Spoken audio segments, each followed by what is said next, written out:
5 করব, 10 into 10 করব, সেখানে কি ডিরেকশন বা কোনো কিছু দরকার পড়বে না। তাহলে স্কেলার কোয়ান্টিটি ইজ ডান, মানে এখানে যে ধরনের ক্যালকুলেশন গুলো করা হয় সেই ক্যালকুলেশনের রেসপেক্ট নরমাল আমরা যে অ্যালজেব্রা জানি, রেগুলার অ্যালজেব্রা, সেটা দিয়ে কাজ হয়ে যাবে। তাহলে সেখানে কি কোনো স্পেশাল ট্রিক্স বা কিছু দরকার নেই। বোঝা গেল কথাটা, যে এখানে যদি আমাকে বলা হয় হচ্ছে 5 মিটার ইনটু 5 মিটার করব, তাহলে সেখানটা 25 মিটার স্কয়ার। তাহলে এখানে কি আমাকে আর অন্য কিছু করতে হবে, অন্য কিছু শেখার দরকার আছে না। তাহলে সেই জন্য বলা হয় এখানে আমার কি ইউজ করা হয়, রেগুলার অ্যালজেব্রা ইউজ করা হয়। অ্যালজেব্রা মানে হচ্ছে বীজগণিত, আচ্ছা, মানে গুণফল যোগফল বিয়োগফল, এটাকে বলা হচ্ছে অ্যালজেব্রা। বোঝা গেছে। আচ্ছা, থার্ড পয়েন্ট দেখো, যে স্কেলার কোয়ান্টিটি আমরা দেখতে পাচ্ছি স্যার পাশে লিখে তারপর বলুন। আচ্ছা লিখুন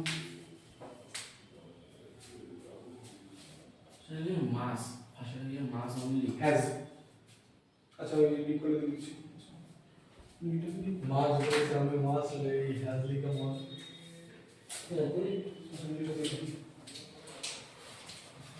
খাবার হালকা কমে যাচ্ছে।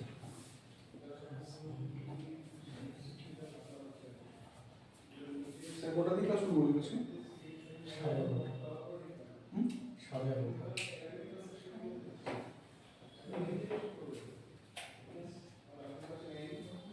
একটা হয়েছে না?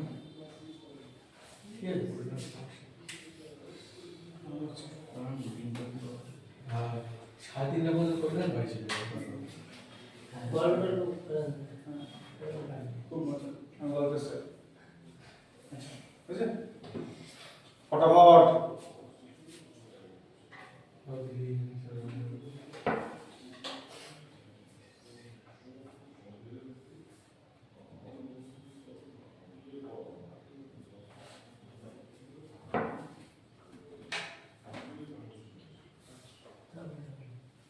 next point, the resultant of RESULTANT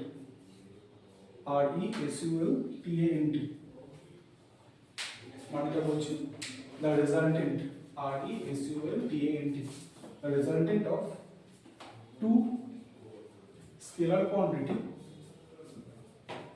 the resultant of two scalar quantity TW is always scalar in nature, is always scalar in nature.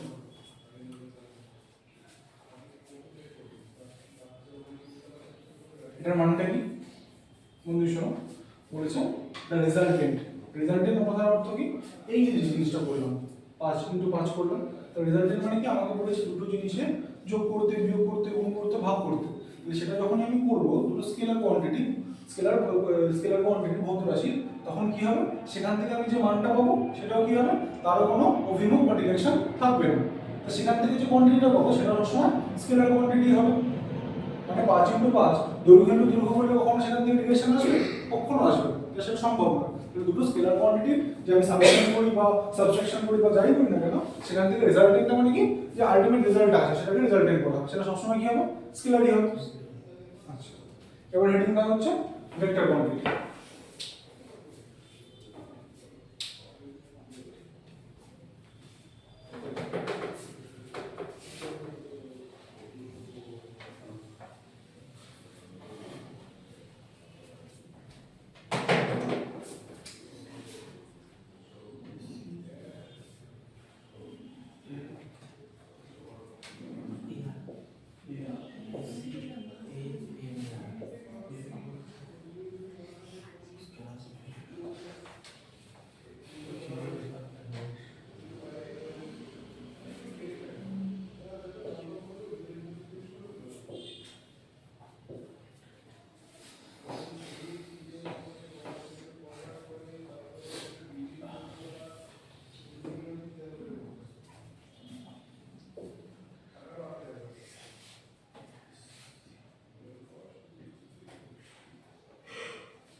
এখানে কি হবে ভেক্টর কোয়ান্টিটি যেটা শুরুতে বললাম has both mass and direction, যেটাকে আমাকে এক্সপ্লেন করতে গেলে দুটোকে আমাকে মেনশন করতে হবে যে এটার ভ্যালুটা কত রয়েছে।